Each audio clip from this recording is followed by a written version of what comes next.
So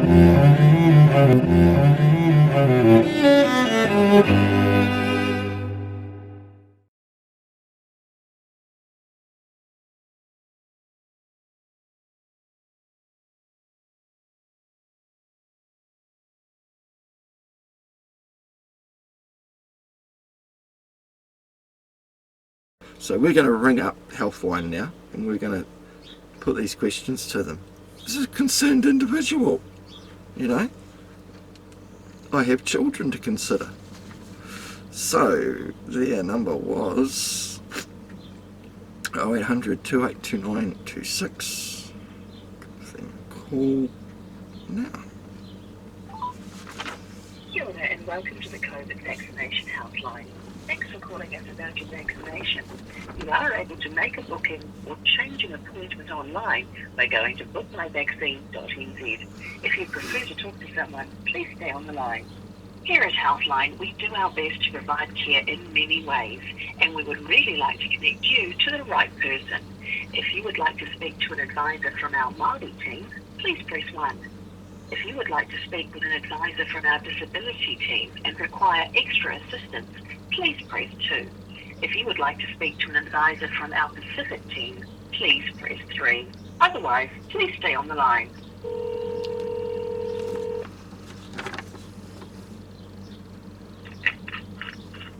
Kia ora and welcome to the COVID vaccination helpline. You're speaking with Seema. Can I please have your full name, your date of birth and contact number? I just have a few questions, some COVID questions. I'm not actually interested in giving out private information at the moment. Alright, go ahead, tell me. Yeah, I rang my doctors this morning just to get some prescriptions sorted out, and this is where I got your number from. And they specifically said if you have COVID questions, please ask. You were talking about being a vaccine influencer. You posted on Facebook. Sorry, what was that? You were talking about being a vaccine influencer. I'm saying everyone can be, You but posted on Facebook about side effects yeah. a few days ago. You did turn the comments off, and the comments are full of people saying my friend's, father's grandfather had a stroke immediately afterwards.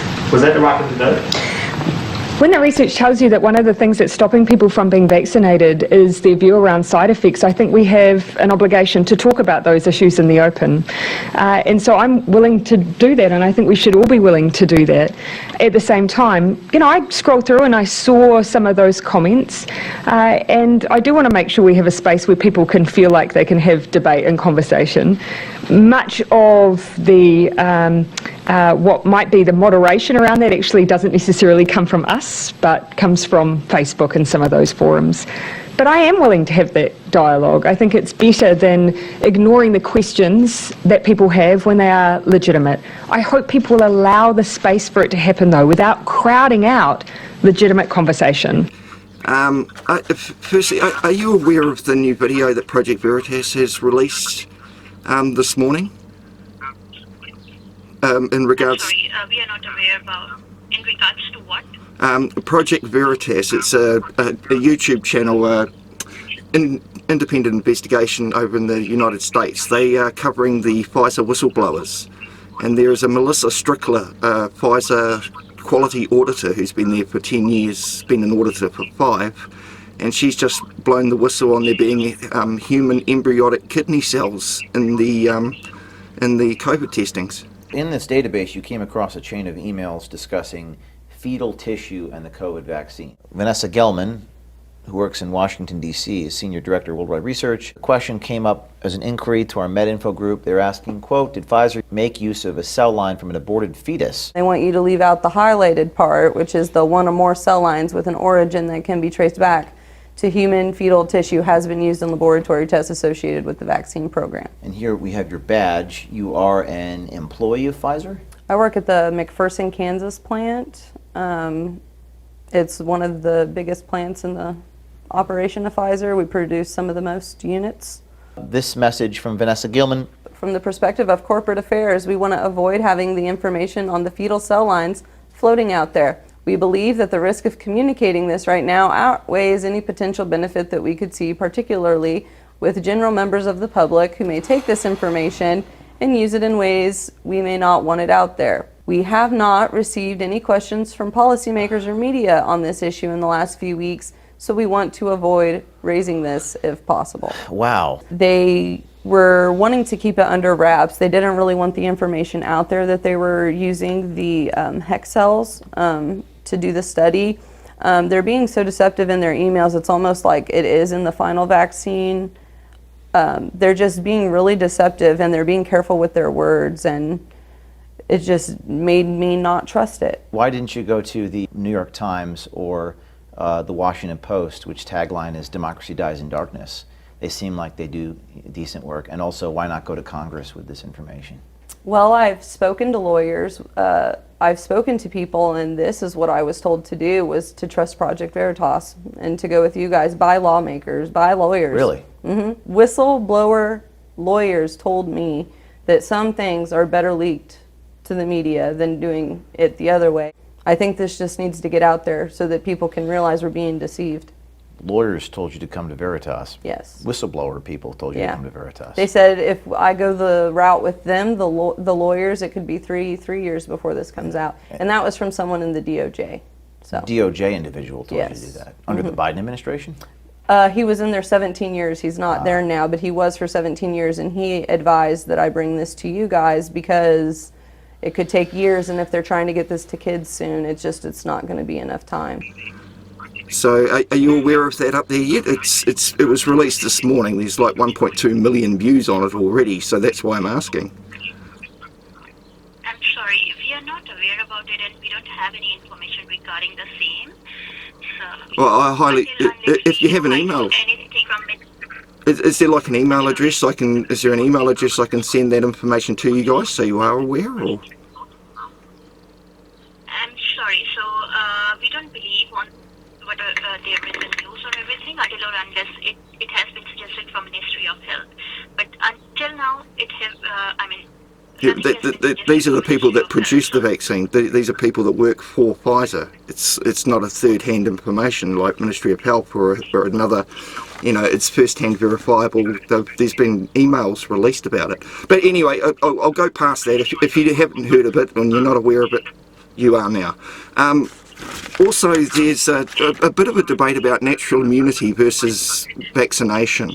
Am I better to have just waiting for natural immunity as opposed to get the vaccination? Is natural immunity stronger? And how can I get antibody testing done to see if I can, if I do? You know what I'll suggest you to just visit on the Ministry of Health website for all these posters and you'll get I have extensive. That's interesting you should say that, because I actually went to the Ministry of Health's YouTube channel and the Unite Against COVID-19 YouTube channel, and there's a whole playlist there for people that have questions. Unfortunately, the playlist is only 8 videos on there. Each video is between 2 and 5 minutes long, and half of them are cartoons. So it's kind of hard to accept that as verifiable information, and there were no facts. There was no information produced, it's just people talking. So where can I go to find this information other than ring you guys? It says ring you if you have questions about COVID. And I've done extensive looking on your website and there's no answers to these questions, which is why I'm asking you.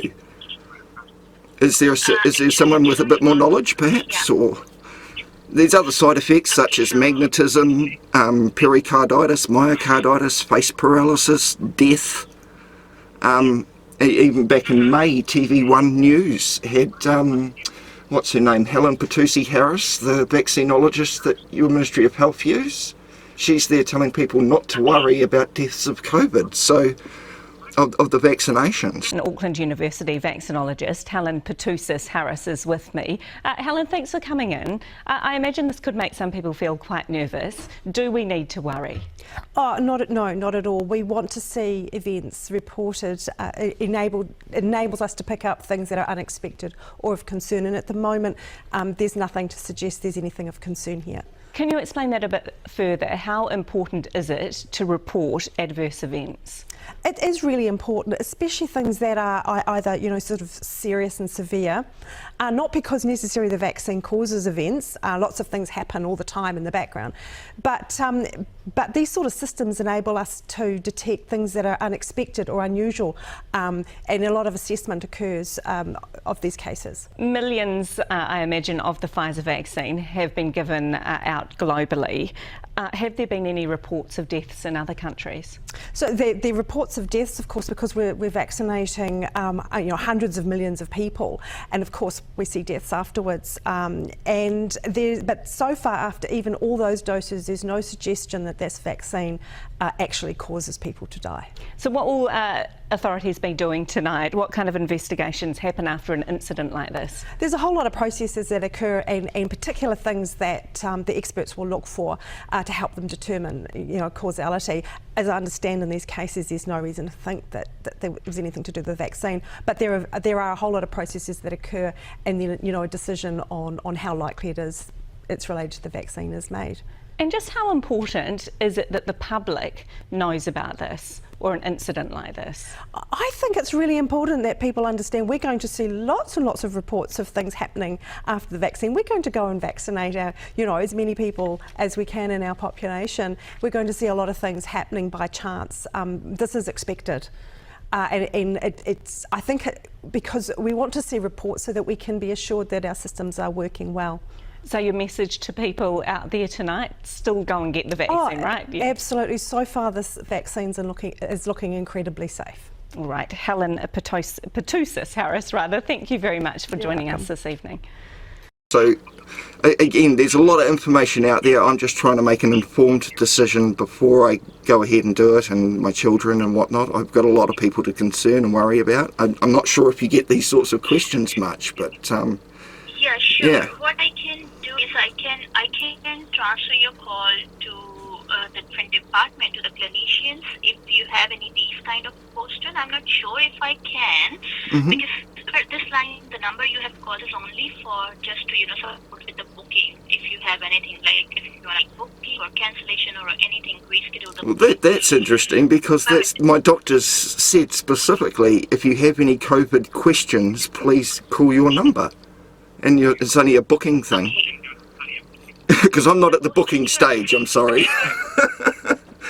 I'm not at the booking stage. Fine. That's completely fine. Yeah, no worries, it's good. So is it possible for you to just hold the line, and I can go ahead and transfer your call to a particular department, so they will be able to help you out further? Sure, that'd be great. Thank you so much. You have a good day. And just you too, no worries. Is it possible for you to provide me your details? No, I'd rather protect my own personal information at the moment. I mean, if I have to make a booking, obviously I'll give them then. But this is... Alright, that's fine. No worries, all good. Just hold the line and I'll just go ahead and transfer your call. Thank you. Always mute when you're on hold, because you never know, they do still listen in, even with this crap music playing. I don't know how long I'll be on hold for. She might want to play this back to the advisor. We'll see. But isn't that interesting?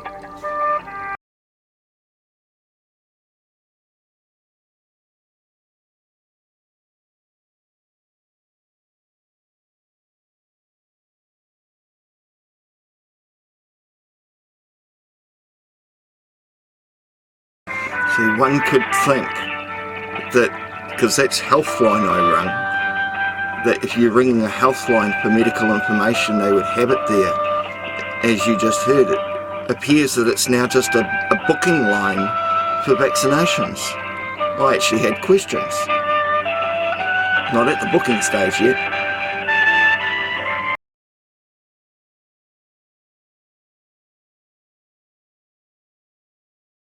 Hi there, thanks for being online. Are you there? Yeah, hi. I'm sorry for putting your call on long hold. Unfortunately, I will not be able to, transfer your call right now at the moment. I'll suggest you to just visit on the Ministry of Health website for all the answers of your queries. And this line is only for related to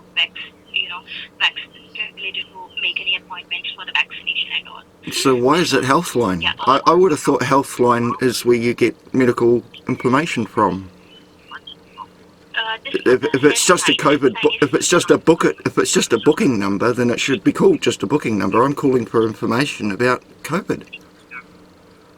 And I do respect your point that you've just made, but I have extensively looked on the Ministry of Health's website. There's no information about this. So all the information we have, it's the same, whatever mentioned on the Ministry of Health website. However, I can go ahead and give you the Helpline number because this is not the Helpline number. Oh, it answered. It's the medical Helpline. Now, Helpline is different, which is 0800 358 5453. Sorry, I'll just write that down. A second. 0800 358 358 5453. 5453. Thank you. Yeah, All right. So they might be able to give me some answers to my questions, because seriously, I don't want to waste another 5 or 10 hours on the Ministry of Health's website. It's just not. It's not. It has no answers to these questions, you know. Yeah, then you can read your GP to that. You can directly. I'll ring my doctor as well. I will ring my doctor, and I'll also tell them to change their message, because it's not the place to call for any questions about COVID. It's only if you want to book something, and I'll let them know so they don't mislead other people that on their message. So, yeah. All right. You can just try. All right, all good. You can try calling on that Helpline number, the one I have provided. Yeah, I will do. Right. Awesome. All good. Thank you so much for your call. Have a good day. You too. Bye now. Put me on hold for 7 minutes just to tell me she can't answer my questions. Now I'm just going to ring that number back again just so you can hear what they say when they answer.